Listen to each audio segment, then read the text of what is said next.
நான் பேசுவதை நீங்கள் கவனமாக கேட்டால் நீங்கள் இப்போது இருக்கின்ற நிலையிலிருந்து மேன்மையான நிலையை அடைய முடியும் என்று அறுதியிட்டு உறுதியாக கூறுவேன்.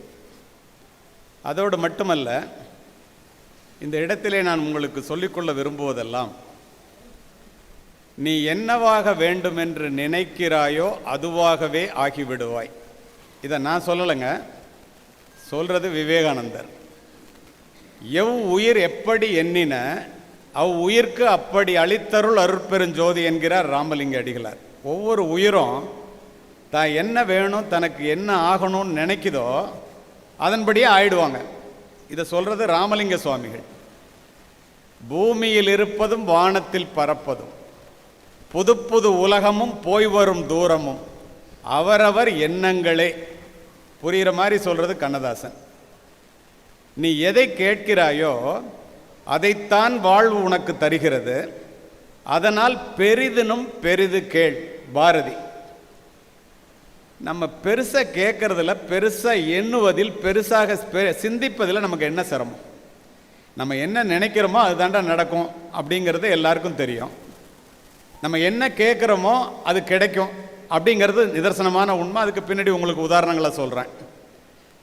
நினைப்பதிலும் நினைப்பதை பெரிதாக நினைப்பதிலும் நமக்கு என்ன சிரமம்? ஏழையாக இருக்கட்டும், பணக்காரனாக இருக்கட்டும், உயர்ந்தவனாக இருக்கட்டும், தாழ்ந்தவனாக இருக்கட்டும், எண்ணுகின்ற வாய்ப்பை கடவுள் எல்லோருக்கும் ஒரே மாதிரி கொடுத்திருக்கும் போது பெரிதாக சிந்திச்சு நம்மளால் முடியும்னு நம்புறதுல உங்களுக்கு என்ன கஷ்டம்? இதை ஏன் இந்த இடத்துல நான் பதிவு செய்கிறேன்னா, அருமை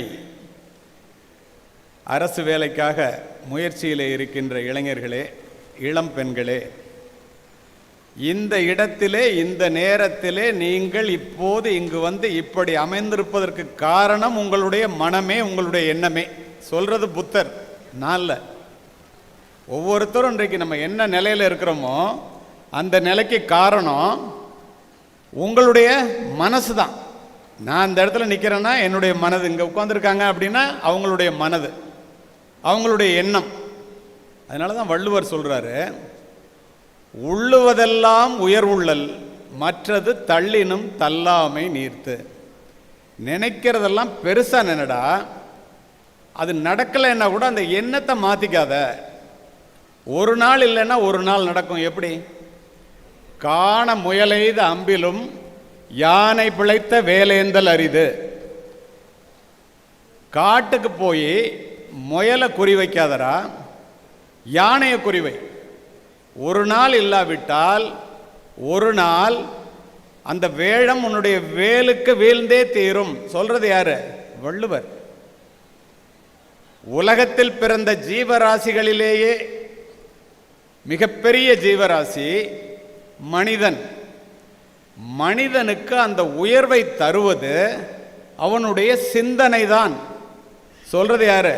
மாபெரும் ஆசிரியன் அரிஸ்டாட்டில் சொல்றான், சிந்தனைங்கிற ஒன்று இருக்கிறதுனால தான் மனிதர்கள் மற்றவர்களை விட உயர்ந்தவர்களாக பார்க்கப்படுகிறார்களே அன்றி வேறு காரணம் அல்ல.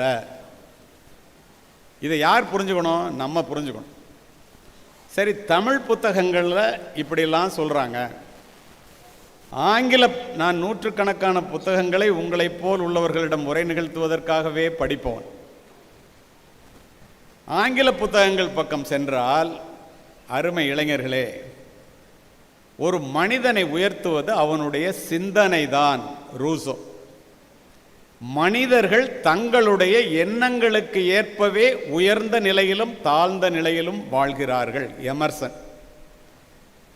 Whatever a mind of a man can conceive and believe he can achieve. Napoleon Hill. ஒரு மனிதன் தன்னுடைய மனதிலே இதை அடைந்தே தீர வேண்டும் என்று நினைத்தால் அவன் அடைந்தே தீருவான். சாதிச்சுட்டு சொல்றான், சும்மா இல்லை.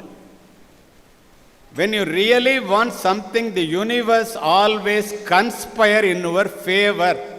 அல்கமிஸ்ட்ங்கிற புத்தகத்தில் பவுலோ கவுலோ சொல்றாரு, ஒரு மனித மனம் இதை நாம் பெற வேண்டும் என்று உள்வாங்கி கருத்தரித்து விட்டால் அது குழந்தையாக பிறந்தே தீரும். அப்படின்னா என்ன அர்த்தம்? அவன் நினைக்கிறது முழுமையடைந்தே தீரும்.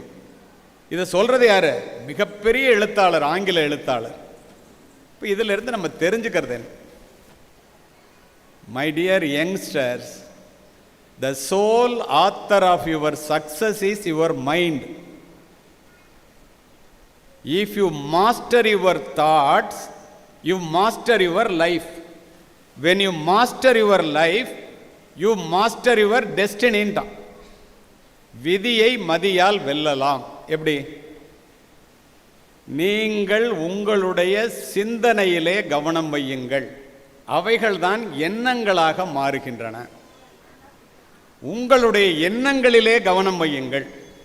அவைகள்தான் வார்த்தைகளாக வெளிவருகின்றன. உங்களுடைய வார்த்தைகளிலே கவனம் வையுங்கள். அவைகள்தான் செயல்களாக மாறுகின்றன. உங்களுடைய செயல்களிலே கவனம் வையுங்கள். அவைகள்தான் பழக்கங்களாக மாறுகின்றன. உங்களுடைய பழக்கங்களிலே கவனம் வையுங்கள். அவைகள்தான் உங்களுடைய வாழ்க்கையையே புரட்டி போடுகின்றன. அத்துணையும் பிறக்கின்ற இடம் உன்னுடைய எண்ணம். இதை ஆழ்ந்து சிந்தித்து வாழ்க்கையிலே சாதித்த அத்துணை பேரும் இதை சொல்லி இருக்கிறார்கள். மொத்தமாக உள்வாங்கி பார்த்தீங்கன்னா, நீ நினைக்கிறது தான் நடக்கும், நீ எண்ணுவது தான் நடக்கும். கண்ணால் பார்க்காத ஒரு டார்கெட்டை எவனாலும் அடைக்க முடியுமா? சுட முடியுமா? அம்பால எய்ய முடியுமா? முடியாது. ஏன்? கண்ணாலே எங்கே இருக்குன்னே தெரியாது. அப்போ நீ நினைக்கவே இல்லைன்னா எப்படி நடக்கும்? நாங்களாம் நினைக்கிறோமே சார், நடக்குதா? நடக்கும். எப்படி?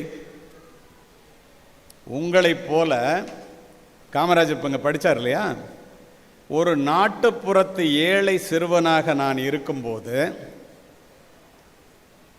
உங்களை விட வறுமையான சூழ்நிலையிலே இருக்கும்போது, கொடிது கொடிது வறுமை கொடிது, அதனினும் கொடிது இளமையில் வறுமை என்று இருந்த காலகட்டத்திலே என்னுடைய 5ஆம் வகுப்பு மட்டுமே படித்த என்னுடைய தந்தை என்னை அழைத்து கொண்டு சென்ட் ஜோசப் கல்லூரியிலே சேர்ப்பதற்காக, இப்போ நீங்கள் +2 பாஸ் பண்ணுற மாதிரி அப்போ SSLC, உங்களுக்காகவே இந்த பதிவு.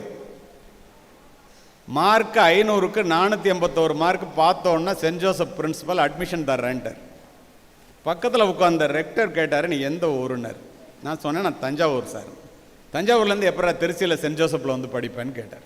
இல்லை சார், நான் டெய்லி ட்ரெயினில் வந்து படிச்சிருவேன்னார். அப்படிலாம் படிக்க முடியாது, ஹாஸ்டலில் தங்கணும், அப்போ தான் நீ படிக்க முடியும். உனக்கு நல்லதுக்கு சொல்கிறேன்னு உண்மையிலே நல்ல எண்ணத்தோடு சொன்னார். ஆனால் எங்கள் அப்பா வச்சுருந்தது வெறும் 300 ரூபா பணம், ஃபீஸுக்கு மட்டும்தான் பத்தும். ஹாஸ்டலுக்கு கட்ட 30 ரூபா கிடையாது. வேண்டாப்பா, இந்த காலேஜில் நம்ம படிக்க முடியாது. மன்னர் சரபோஜி அரசினர் கல்லூரின்னு தஞ்சாவூரில் இருக்குது, 320 ரூபா என்னுடைய மார்க்குக்கு ஸ்காலர்ஷிப் கிடைக்கும், நானும் படிக்கலாம், தம்பி தங்கைகளையும் படிக்க வைக்கலாம் என்று சொல்லிவிட்டு கனவுகளோடு அந்த கல்லூரிக்கு காலெடுத்து வைத்தவன், மதிப்பெண்கள் இருந்தும் பணம் இல்லாத காரணத்தினால் கண்ணீரோடு அந்த மரங்கள் அடர்ந்த சென்ட் ஜோசப் கல்லூரி வளாகத்தை பார்த்து கொண்டு வெளியேறியவன் நான். என்னுடைய தாயிடம் வந்து சொல்லும்போது, வறுமை சிறுமை அல்ல, வறுமையை நினைத்து பயந்து விடாதே, ஒவ்வொருத்தட்டையும் ஒரு திறமை இருக்குடா, மறந்துடாதேன்னு. நான் என்ன செஞ்சேன் தெரியுமா? படித்தேன். என்ன நடந்துச்சு தெரியுமா? எந்த சென்ட் ஜோசப் கல்லூரியிலே மதிப்பெண்கள் இருந்தும் பணம் இல்லாத காரணத்தினால் என்னால் படிக்க வாய்ப்பில்லாமல் வாய்ப்பை இழந்தோனோ, அதை போல நூற்றுக்கணக்கான கல்லூரிகள் இருக்கின்ற அந்த திருச்சி மாவட்டத்திற்கே மாவட்ட கண்காணிப்பாளராக மாறி அந்த கல்லூரியிலே